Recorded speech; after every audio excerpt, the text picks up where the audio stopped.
Assalamu alaikum. Good morning, pupils.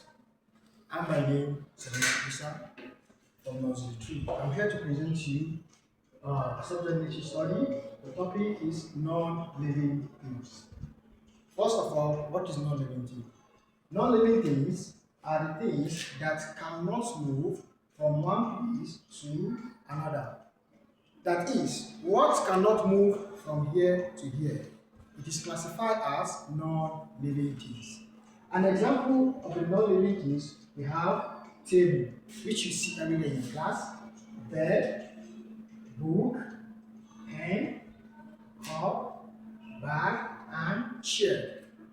Chair, you also see it every day in class, which cannot move from here to here. Anything that cannot move from here to here is classified as what? Non-living things.